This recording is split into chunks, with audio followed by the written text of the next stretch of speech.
Aujourd'hui à Infomag, inauguration du centre Les 121 Trésors à Buckingham, nouvelle exposition à la Galerie Fontaine et groupe de citoyens pour préserver la mine Bac dans la Petite Nation.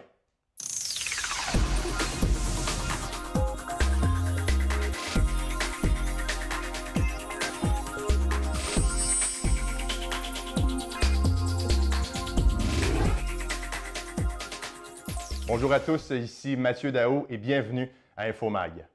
On vous en parlait la semaine dernière, la commission scolaire au cœur des vallées et le centre La Cité de Masson-Angers ont inauguré lundi dernier le centre Les 121 Trésors situé sur le chemin Lépine à Buckingham. Le projet Place 121 permettra à près de 75 élèves adultes en déficience intellectuelle, motrice ou du langage de pratiquer un métier et de vivre des situations concrètes de la vie de tous les jours. Rappelons que les élèves pourront expérimenter différents milieux de travail, comme une boutique, une cuisine et un centre de tri. Lors de l'inauguration, le président de la CSCV, Éric Antoine, le député de Papineau, Alexandre Iraca, et le propriétaire de l'édifice, Henri Petit, ont pris la parole afin de souligner ce projet d'envergure. Les élèves qui participent au projet, que l'on appelle les Trésors, ont même chanté en chœur la chanson thème de Star Academy 2012, « Toi plus moi », devant les quelques centaines de personnes présentes. Activité que l'on peut qualifier d'émouvante puisque la directrice de la formation générale des adultes à la CSCV, Nathalie Charette, et certains de ses élèves ont versé quelques larmes de joie lors de l'activité. L'ancien joueur du Canadien de Montréal, Francis Bouillon, était lui aussi présent sur place pour offrir ses mots d'encouragement. Il a même passé 30 minutes en privé avec les élèves à la fin de l'activité afin d'échanger avec eux. L'atelier Galerie Fontaine de Buckingham présente l'exposition Sensibilité d'artistes qui met en vedette les œuvres de 8 artistes professionnels de différentes régions. C'est l'artiste peintre et propriétaire de la galerie, Diane Fontaine, qui est derrière l'idée de cette thématique qui mélange plusieurs styles, du classique au contemporain. Après avoir été sur la rue John F. Kennedy durant quelques années, le nouvel espace de travail de Mme Fontaine est maintenant installé au 533 avenue de Buckingham, tout près du pont, depuis maintenant plus d'1 an. Mme Fontaine nous explique les détails de sa nouvelle exposition. Mais en fait, chaque artiste a une sensibilité très particulière, puis c'est ce qu'on ressent beaucoup dans les tableaux. C'est ce qu'on communique beaucoup aux spectateurs, aux clients et tout ça. Puis dans Sensibilité d'artiste, j'ai voulu comme regrouper 8 artistes de styles complètement différents, autant du conventionnel que du plus contemporain. Puis c'est 7 artistes vraiment de renom, des artistes qui sont en pente montante ou qui ont déjà, comme Marc Galipo, qui a déjà fait son nom au Québec. Marie-Claude Gervais, qui a gagné les prix de coup de cœur du public ici à Gatineau à plusieurs reprises. Marie-Josée Leroux, qui est connue à travers le monde pour ses sculptures monumentales et tout ça. Fait que je suis vraiment choyée d'avoir cette belle cohorte d'artistes-là qui va être en cours là, jusqu'au 6 novembre. Bien, les gens peuvent venir du mercredi au vendredi de 11h à 6h à 18h le soir et tous les dimanches de 11h à 4h. Donc, à partir d'aujourd'hui jusqu'au 6 novembre. Puis, on vous réserve une petite surprise le 6 novembre. Suivez-nous sur Facebook parce qu'on va avoir possiblement musique, performance pour la dernière journée. Puis, faire un événement comme pour cette dernière journée-là parce que beaucoup d'artistes vont être présents à la galerie. Les propriétaires du Roi des patates frites sur la rue McLaren-Est à Buckingham ont vécu une situation du moins embarrassante dernièrement. Paul et Yolande Michaud, âgés de 76 et 72 ans respectivement, accueillent normalement de 50 à 60 clients tous les midis pour offrir notamment leur populaire poutine au fromage Saint-Albert. Cependant, le couple a vécu une importante baisse d'achalandage au cours des dernières semaines, au point de ne recevoir qu'une vingtaine de clients par jour à cette même période de la journée. C'est que le 31 août dernier, le quotidien Le Droit a publié un texte au sujet d'un résident de Buckingham accusé et trouvé coupable de trafic de cannabis. L'homme s'appelait Jean-François Michaud, le même nom de famille que les propriétaires du commerce. Certains termes utilisés dans l'article laissaient croire également que le roi des patates frites était relié à cette histoire de cannabis, mais ce n'est pourtant pas le cas. Les propriétaires disent que même si l'achalandage est revenu presque à la normale cette semaine, ils remarquent que certains clients habituels ne viennent plus à leur commerce. Il dénonce du même coup le travail de certains journalistes qui ont peut-être mal choisi leurs mots afin d'expliquer la situation. La Société canadienne du cancer vous invite à ses nouveaux groupes de soutien mensuels à Buckingham. Ces rencontres sont destinées aux personnes atteintes du cancer et leurs proches qui vivent la maladie de près ou de loin. Les participants pourront apprendre notamment comment bien gérer leur stress, prendre soin d'eux, bâtir un réseau de soutien et s'adapter à une nouvelle réalité. Depuis le 13 septembre dernier, un professionnel de la santé formé par la Société canadienne du cancer anime ces rendez-vous mensuels qui visent à briser l'isolement et à mieux faire face au cancer. À chaque mois, la rencontre débute par un exercice de relaxation pour détendre l'atmosphère et une thématique est ensuite proposée pour lancer la discussion. L'agente au service à la communauté, Shani Gagnon-Warren, nous parle du besoin pour le secteur et la réussite de la première rencontre. Il y avait une demande des gens du milieu. En fait, moi, ce que j'ai fait, j'ai demandé aux différents professionnels de la santé en Outaouais, c'était quoi les besoins. Puis, à Buckingham, c'était précisément le besoin d'avoir un groupe de soutien mensuel. Donc, on a travaillé avec le réseau de la santé pour l'implanter ici. On a eu notre première rencontre, puis c'est sûr, c'est moins connu au début, fait qu'on se demande est-ce qu'on a fait assez de promotion? Puis on a eu quand même 17 personnes qui se sont déplacées, c'est vraiment excellent. En fait, chaque personne a reçu un questionnaire d'évaluation du service. Et puis, en moyenne, tout le monde a dit être très satisfait, qu'ils se sont sentis mieux outillés, en fait, pour faire face. Les rencontres sont gratuites et auront lieu tous les deuxièmes mardis du mois de 14h à 15h30 dans les locaux des Chevaliers de Colomb, situés au 480 rue des Pins à Buckingham. Pour plus d'informations ou même pour vous inscrire, eh bien, vous pouvez appeler au 819-777-4428. Un groupe de citoyens de la Petite Nation se mobilise pour la sauvegarde de la mine Wallingford Back, située à Mulgrave et Derry. Les membres du groupe appelé Amis de la mine Back se sont rencontrés à 2 reprises la semaine dernière pour discuter de la sécurité de l'endroit, du chemin d'accès et de la possibilité de transformer le site en une attraction touristique pour la région. Rappelons que la mine, située à une vingtaine de kilomètres au nord de Buckingham, est un ancien site d'extraction de quartz interdit d'accès au public. Elle a cependant attiré plusieurs curieux ces derniers mois à la suite de la diffusion d'un reportage de CTV. Le ministère de l'Énergie et des Ressources naturelles a offert 2 propositions à la MRC de Papineau afin de sécuriser l'endroit, soit la destruction par dynamitage ou l'élaboration d'un projet récréo-touristique. Le dossier a intéressé plusieurs grands médias au cours des derniers jours, comme le journal international The Guardian et le Canadian Press. Une page Facebook a récemment été créée et une pétition qui circule a obtenu près de 3000 signatures. Une des initiatrices de ces rencontres et conseillère municipale à Lac-Simon, Chantal Crête, explique qu'il est un peu trop tôt pour connaître l'opinion de la communauté sur le sujet, mais croit quand même qu'il y a urgence d'agir. Moi, j'ai communiqué avec certains résidents de la place, puis il y avait des résidents qui n'étaient même pas au courant qu'il y avait toute cette problématique-là, puis cette polémique-là. Donc, on s'entend que Mulgrave-Derry, c'est pas une grande municipalité, mais bien sûr que ça va être d'intérêt de rencontrer ces gens-là, puis de pouvoir discuter avec eux, puis de voir quelles sont les problématiques. C'est vraiment un site exceptionnel, puis je pense qu'on se doit de se concerter et de fédérer nos efforts pour essayer de faire quelque chose de grandiose avec un si beau site. Maintenant, une agression armée est survenue le dimanche 2 octobre dernier sur le chemin de la Rivière-Blanche à Méo. Les policiers de la Sûreté du Québec du poste de la MRC de Papineau se sont rendus sur place vers 13 heures après avoir reçu l'appel d'un homme âgé de 44 ans. La victime circulait à bord de son véhicule et aurait remarqué qu'une autre voiture le suivait de près plutôt.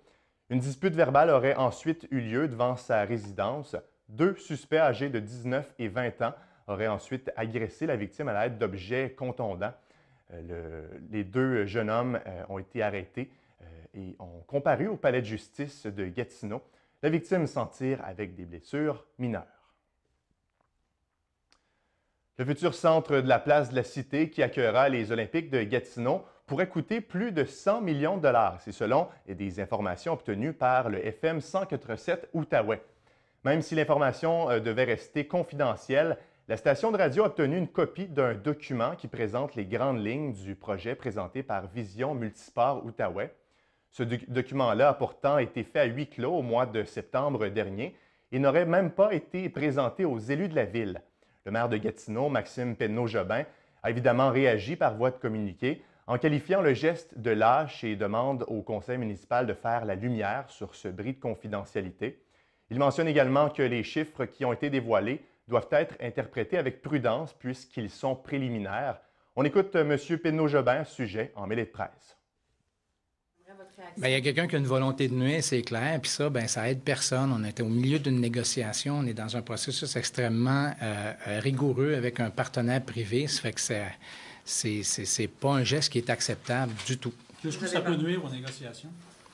Bien, on a parlé aux partenaires ce matin, on continue à discuter, puis il n'y a personne qui se retire de la table, là, mais c'est ça, c'est difficile d'évaluer parce qu'on a un partenaire qui veut trouver une solution. Nous, on veut trouver une solution aussi.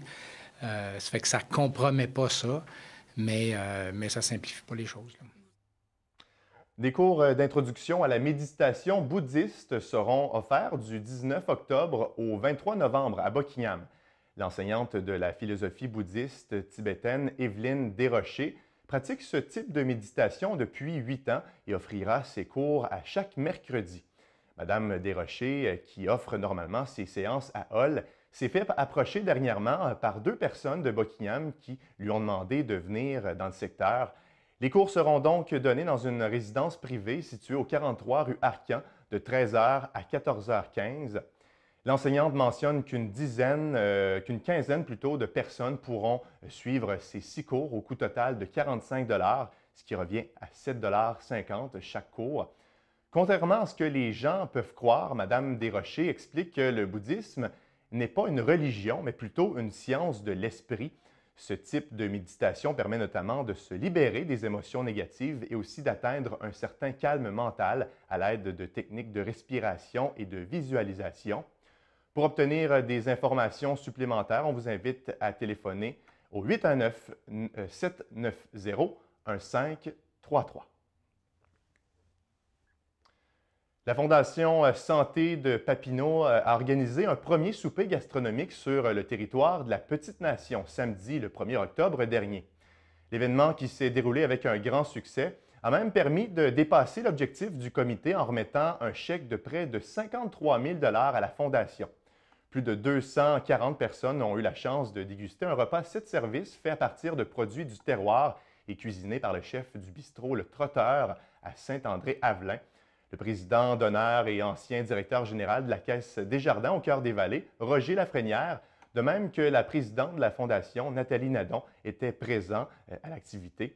Les bénéfices générés lors du souper serviront notamment à l'aménagement d'une terrasse au centre d'hébergement Petite Nation. Semaine très importante dans le domaine de l'éducation en ce moment, puisque c'est la semaine pour l'école publique un peu partout au Québec. Le thème de la 7e édition cette année concerne les classes et les écoles spécialisées. Tout près de chez nous, il y a l'école Sainte-Famille de Tursault qui vous ouvre ses portes le jeudi 6 octobre. L'objectif est de mieux comprendre l'effort que mettent les écoles afin d'offrir un milieu d'apprentissage propice aux élèves en difficulté. Pour en parler, on accueille en studio la présidente du syndicat de l'enseignement de l'Outaouais, Mme Suzanne Tremblay.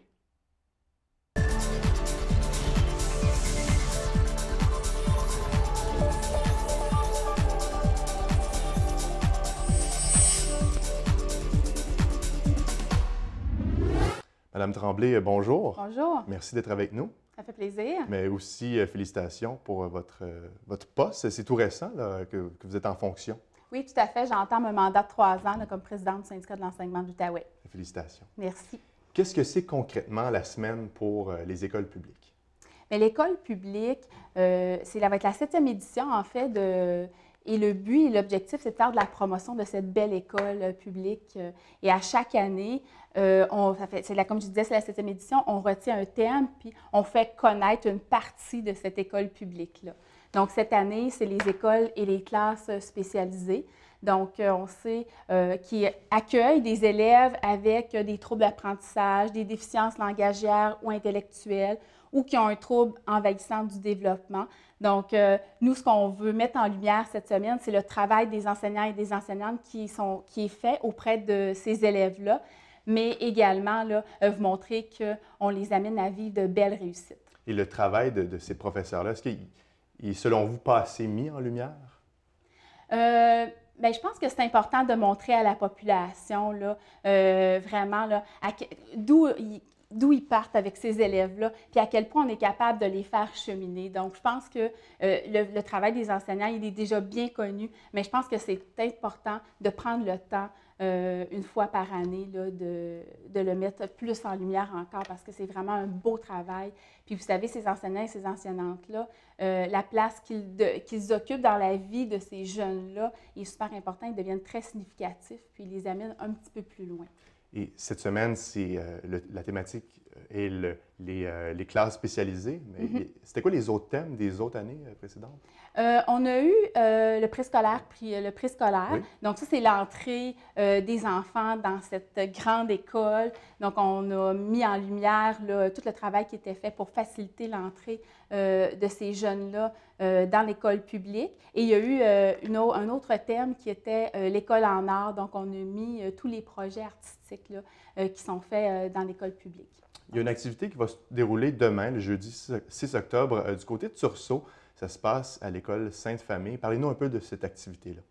Le but, l'objectif, c'est de vous amener, en fait, avec notre porte-parole, qui est Mme Claire Pimparé, à vous montrer le travail qui est fait au quotidien auprès de ces jeunes-là. L'école Sainte-Famille accueille des jeunes adolescents, donc qui ont des difficultés importantes d'apprentissage, et on les amène on les prend avec leurs forces, puis aussi avec les défis, à vivre des réussites. C'est des jeunes qui arrivent avec, souvent, qui n'ont pas les acquis du primaire ou seulement le début du secondaire. Donc, à partir de là, nous, on veut les amener plus loin, puis les enseignants et les enseignantes se dévouent à leur faire vivre des réussites. Vous parlez de la porte-parole. Mme Pimparé, ça, c'est celle qui était dans Passe-Partout, oui, tout à fait, Mme Pimparé, qui était avec nous dans cette belle semaine-là depuis 7 ans. Est-ce qu'il y a, selon vous, des préjugés ou un peu un manque d'informations concernant les classes spécialisées, pas nécessairement en Ottawa, mais partout au Québec? Mais nous, les classes spécialisées, on veut elles sont là, puis on veut montrer le rôle important qu'elles jouent. Donc, c'est des classes où on retrouve moins d'élèves. C'est des classes où, quand l'élève arrive là, on va vraiment prendre ses besoins pour l'amener puis le pousser plus loin. Fait que c'est important que la population comprenne le rôle important qu'elle joue dans notre système, les classes et les écoles aussi là, spécialisées. Donc, c'est important de montrer que l'objectif de ça, c'est d'amener les jeunes plus loin par le fait qu'ils sont moins puis il y a plus de services. Donc, ça va beaucoup aider les enfants et les jeunes à cheminer. C'est quoi la plus grande différence entre une classe régulière et une classe spécialisée? Exactement, c'est ce que j'ai un petit peu mentionné auparavant, c'est qu'il y a beaucoup moins d'élèves quand tu arrives dans une classe spécialisée, donc dans une école spécialisée également, et les services sont plus adaptés aux besoins de chacun des enfants qui ont des troubles d'apprentissage ou, comme je disais, des déficiences intellectuelles. Donc, c'est important de conserver puis de valoriser nos classes spécialisées. C'est un peu nécessaire pour un jeune en difficulté d'apprentissage, ce type de classe-là. Oui, parce que ce qu'on veut, puis ce que les enseignants et les enseignantes veulent, c'est qu'on veut leur faire vivre des réussites. Donc, comme à l'école Sainte-Famille, c'est des jeunes souvent qui ont vécu beaucoup d'échecs, puis ça n'a pas été facile. Fait que quand ils arrivent à l'école Sainte-Famille, ils arrivent là avec leurs forces, mais aussi avec leurs défis, comme je mentionnais tantôt. Et à partir de là, nous, on les prend, on va développer la confiance et on va les amener à vivre des réussites dans l'école publique. Donc, pour l'activité demain à Tursault, c'est à quelle heure ça se déroule, ça? Demain, on vous attend. Donc, c'est à 12h15. Donc, dans une classe, une enseignante va nous ouvrir là, et elle va nous montrer sa réalité et tout le beau travail qui est fait auprès de ces jeunes-là. Madame Tremblay, merci d'en avoir discuté avec nous. Merci, ça me fait plaisir.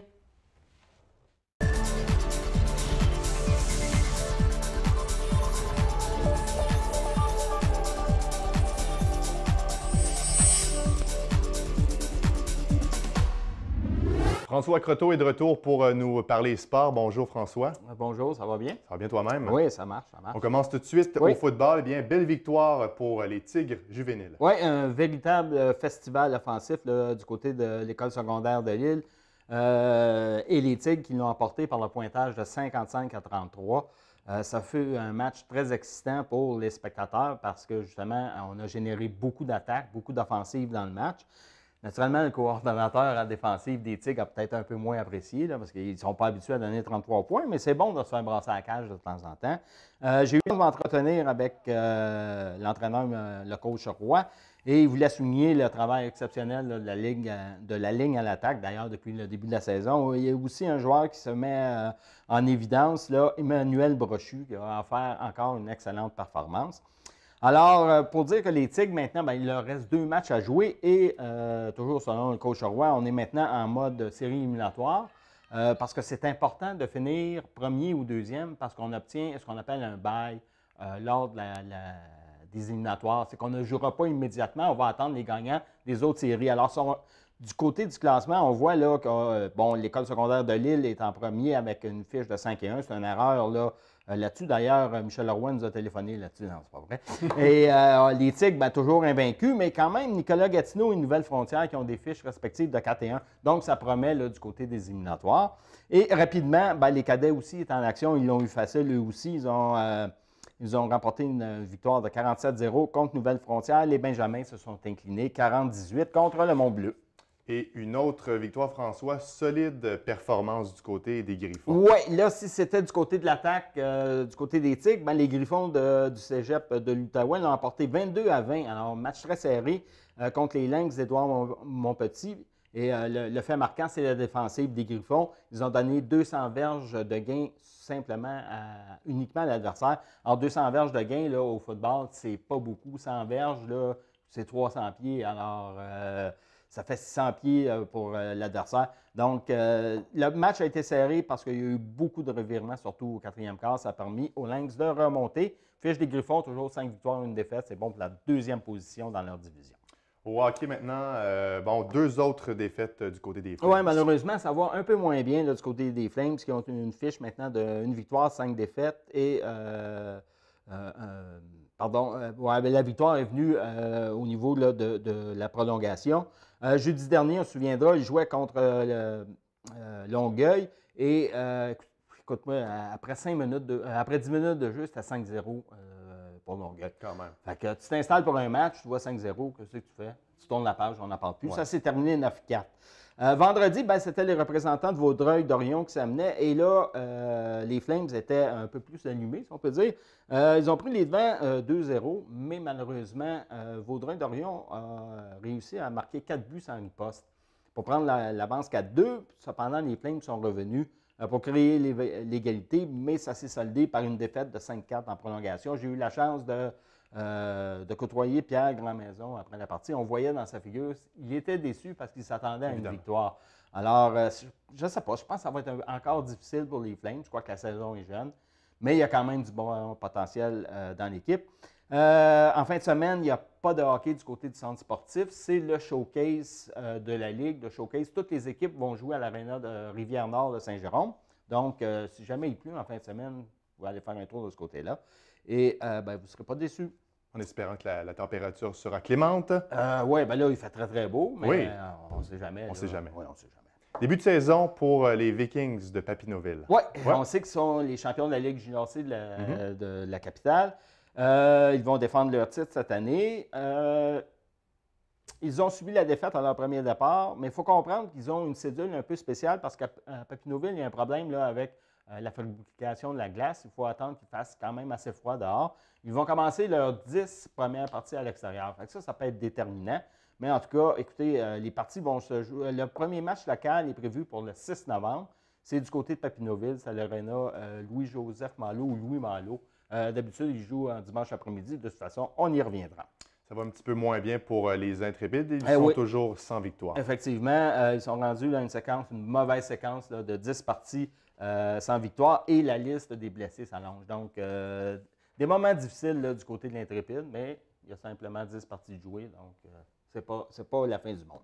Maintenant, François, tu nous parles d'initiation au curling et aussi la fin de saison du golf. Oui, effectivement. On est au mois d'octobre et l'invitation au curling, ben, ça vient du club de curling de Buckingham. C'est pour les gens qui voudraient s'initier à ce sport-là. Il sera possible de le faire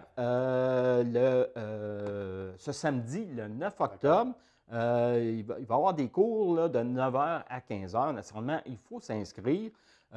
Ça coûte 20 $. C'est quand même là, très raisonnable. Et vous allez avoir la professeure des professeurs. C'est Mme Agnès Charette elle-même qui donne les cours d'initiation. On sait que Mme Charette a remporté de nombreux championnats là, en curling. Fait que tant qu'à apprendre un champion, ça ne doit pas être mauvais. Une professeure de choix. Oui, effectivement.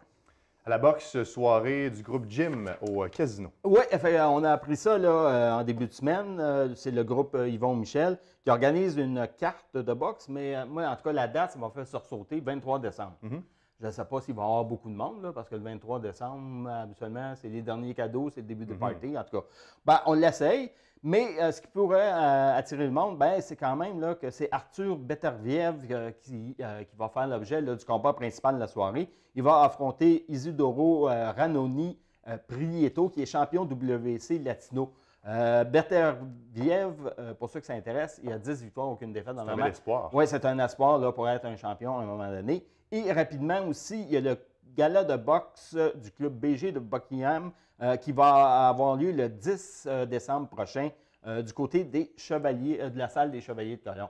Ça aussi, on aura le temps d'y revenir. Et en terminant, François, tu nous parles de suggestions de plein air pour la fin de Oui, semaine. effectivement, si la température se maintient, parce qu'on regarde aujourd'hui, demain, il annonce très, très beau, je vous invite peut-être à retourner du côté de la réserve écologique de la Blanche. C'est quand même là, très bien aménagé. Naturellement, il y a un petit frais là, pour entrer, mais vous allez pouvoir voir la forêt comme elle était il y a 400 ans lorsque les Européens sont arrivés. Et il y aura aussi du côté de la Montagne Noire à Ripon. Il y a des sentiers d'aménager, vous montez un belvédère. Et si vous voulez voir là, ce qu'était la mer de Champlain, bien, vous pourrez le voir là. Puis là, ce n'est pas le lac Champlain. Et ce qui est intéressant aussi là-bas, c'est qu'on peut amener Pitou, ce qui n'est pas le cas tout partout. Quand même. Ben oui, voilà. Donc, les gens qui veulent amener leur chien, ils peuvent le faire. Oui, ils peuvent le faire sans problème. Donc, merci pour ces suggestions. Merci pour les sports. Aujourd'hui, François, on se retrouve la semaine prochaine. Oui, effectivement. Alors, c'est tout pour l'émission. Merci d'avoir été des nôtres. Si vous voulez nous écrire, vous avez des commentaires, des questions, vous pouvez nous écrire aux nouvelles avec un S à commercial tvc.qc.ca. Vous pouvez toujours m'écrire sur ma page personnelle, Mathieu Daou, animateur. Donc, au nom de toute l'équipe, merci d'avoir été des nôtres. On se retrouve la semaine prochaine. Au revoir.